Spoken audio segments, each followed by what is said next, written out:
Hi. Shamsu സൈബ സംവിധാനം ചെയ്ത് 2025 ഇറങ്ങിയ ഒരു ലവ് സ്റ്റോറി സിനിമ.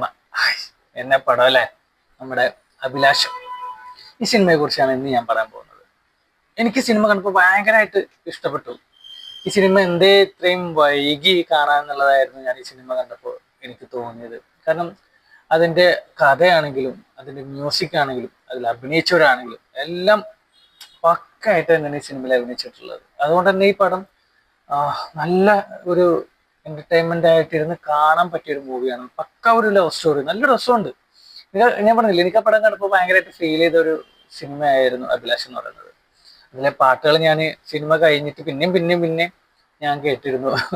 ഞാൻ മുന്നേ കേട്ടിട്ടുണ്ട്, പക്ഷെ ഞാൻ ആ സിനിമ കണ്ടിട്ടുണ്ടായിരുന്നില്ല. ആ സിനിമ കണ്ടു കഴിഞ്ഞപ്പോൾ വീണ്ടും നമുക്ക് ആ പാട്ട് കേൾക്കാൻ തോന്നും. ഒന്ന് ആ തട്ടത്തിൽ എന്നുള്ള പാട്ടും, പിന്നെ ക്ലൈമാക്സിന്റെ സമയത്തുള്ള ഒരു നല്ലൊരു സോങ് ഉണ്ട്, പറഞ്ഞിട്ടൊരു സോങ്.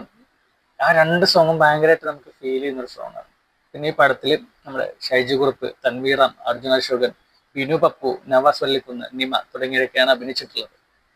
എല്ലാവരും ഒരു മോശം പറയാവുന്ന ഒരു അഭിനയമൊന്നുമല്ല, നല്ല രസമായിട്ട് തന്നെയാണ് എല്ലാവരും അഭിനയിച്ചിട്ടുള്ളത്. പിന്നെ ഇതിന്റെ കഥ നല്ല രസമാണ്. അതായത് നമ്മുടെ ഷൈജു കുറുപ്പിന്റെ ക്യാരക്ടർ നമ്മുടെ അഭിലാഷ് എന്നാണ്. തൻവീയുടെ ക്യാരക്ടർ വരുന്നത് ഷെറിൻ. ഇവര് ചിലപ്പോൾ സ്കൂൾ മുതലേ നല്ല ഫ്രണ്ട്ഷിപ്പും കാര്യങ്ങളൊക്കെയാണ്. പക്ഷെ ഒരു ഒരു അവസരത്തിൽ ആ ഒരു ഫ്രണ്ട്ഷിപ്പ് അഭിലാഷിന് പ്രണയമായിട്ട് മാറുന്നുണ്ട്. അത് പറയാനിങ്ങനെ ഓരോ ദിവസം ഇങ്ങനെ നടക്കും, പക്ഷെ ഒന്നും പറയത്തില്ല. പിന്നീട് ഷെറിന് വേറൊരാളുമായിട്ട്, അമീർ എന്ന് പറയുന്ന ഒരു പയ്യനുമായിട്ട് പ്രണയമാവുകയും ഇവന്റെ പ്രണയം അവിടെ പറയാതെ പോവുകയും ചെയ്യുന്നുണ്ട്. അതിനുശേഷം പിന്നെ ഇവര് നമ്മുടെ ഷെറിൻ കല്യാണമൊക്കെ കഴിച്ചു, അതായത് ഒളിച്ചോടി പോയി നമ്മുടെ അമീറിനായിട്ട് ഒളിച്ചോടി പോയി കല്യാണമൊക്കെ കഴിക്കുന്നുണ്ട്.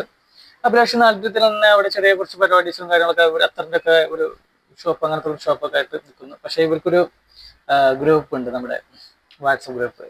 അതിലാണ് ഇതിന്റെ വിശേഷങ്ങളും കാര്യങ്ങളൊക്കെ എല്ലാവരും പറയുന്നത്.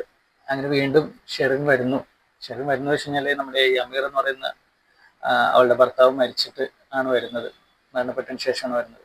അപ്പൊ വീണ്ടും നമ്മുടെ അഭിലാഷിന് ഒരു ചാൻസ് കിട്ടുകയാണ് ഇവളോട് പ്രണയം പറയാൻ വേണ്ടിയിട്ട്. അപ്പൊ അതിന് വേണ്ടിയിട്ട് ചെയ്യുന്ന കുറെ കാര്യങ്ങൾ ഉണ്ട്. അതായത് നമ്മുടെ അഭിലാഷിന്റെ സുഹൃത്താണ് നമ്മുടെ നവാസ് വള്ളിക്കുന്ന്. അപ്പൊ അവൻ്റെ ഒരു വക്കീലാണ്. അപ്പൊ അവൻ ഓരോ ഐഡിയകളും കാര്യങ്ങളൊക്കെ പറഞ്ഞു കൊടുത്തിട്ട് ഇങ്ങനെ പ്രണയം പറയാൻ വേണ്ടി വരുന്നു. അതിലിടക്കാണ് നമ്മുടെ അർജുൻ അശോകന്റെ ക്യാരക്ടർ വരുന്നുണ്ട്. അർജുൻ അശോകൻ നമ്മുടെ ഷെറിന്റെ ഒരു ഫാമിലിയിലുള്ള ആൾ തന്നെയാണ്. അങ്ങേരാണെങ്കിൽ ഒരു കല്യാണം കഴിച്ച് ഡൈവേഴ്സ് ആയിട്ട് നിൽക്കുന്നതാണ്. അപ്പൊ അങ്ങേരും ഈ ഷെറിനോട് പ്രണയമുണ്ട്, ഷെറിനെ കല്യാണം കഴിക്കാൻ ആഗ്രഹമുണ്ട്. പക്ഷെ അതും അവിടെ ഫ്ലോപ്പ് ആവുന്നുണ്ട്.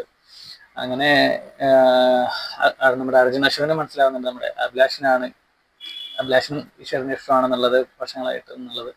അങ്ങനെ ഇവർ തമ്മിലുള്ള ഒരു കോൺവെർസേഷന് ശേഷം എന്താ പറയാ, ഇവരെ പ്രണയം പറയാൻ വേണ്ടിയിട്ട് ചെയ്യുന്ന കുറച്ച് കാര്യങ്ങളും അത് പിന്നീട് ഫ്ലോപ്പായി പോവുകയും ഇവള് തിരിച്ച് അമീറിന്റെ നാട്ടിലോട്ട്, ഡൽഹിയാണെന്ന് തോന്നുന്നു, അങ്ങോട്ട് തിരിച്ചു പോവുകയും ആ പോകുന്ന സമയത്ത് വീണ്ടും നമ്മുടെ അഭിലാഷ് വന്നിട്ട് ഇവളോടുള്ള ആ ഒരു പ്രണയം പറയുന്ന ഒരു സീനും കാര്യങ്ങളൊക്കെ ഉണ്ട്.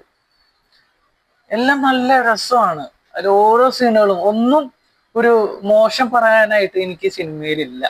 കാരണം അത്രയും നല്ല രസമായിട്ടാണ് ഈ സിനിമ എടുത്തിട്ടുള്ളത്. പിന്നെ ആ ക്ലൈമാക്സിലെ പാട്ട് അതും പൊളിയാണ്. ലാസ്റ്റ് നല്ലൊരു ഇമോഷൻസ് തരുന്നുണ്ട്.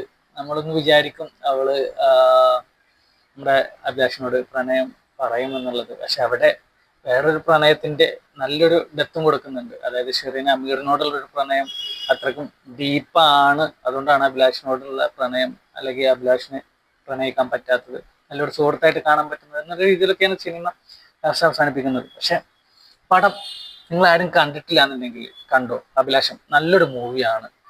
ഇത് എന്തെത്ര ഞാൻ വിചാരിച്ചു, ഞാൻ പറഞ്ഞില്ലേ എന്താണ് ഇത്ര നേരം വൈകി കണ്ടുപോയത് എന്നുള്ളൊരു വിഷമം എനിക്ക് ഈ സിനിമ കണ്ടപ്പോൾ തോന്നി. അത് ആ സിനിമ കണ്ടപ്പോൾ ആ വിഷമങ്ങളൊക്കെ മാറി ഞാൻ വീണ്ടും ആ സിനിമയുടെ പകുതി ഭാഗങ്ങൾ അവിടെ ഇവിടെ ഒക്കെ ആയിട്ട് വീണ്ടും കണ്ടിരുന്നു. അത്രയും നല്ലൊരു പടമാണ് അഭിലാഷ് എന്ന് പറഞ്ഞത്. അപ്പൊ നിങ്ങൾ കാണാത്തൊരു വേഗം പോയി കണ്ടിട്ട് അഭിപ്രായം പറയണം. കണ്ടവരെന്തായാലും കമന്റ് ആയിട്ട് അറിയിക്കുക. അപ്പൊ നമുക്ക് അടുത്ത നല്ലൊരു സിനിമയുടെ വിശേഷമായിട്ട് വീണ്ടും കാണാം. Okay, by.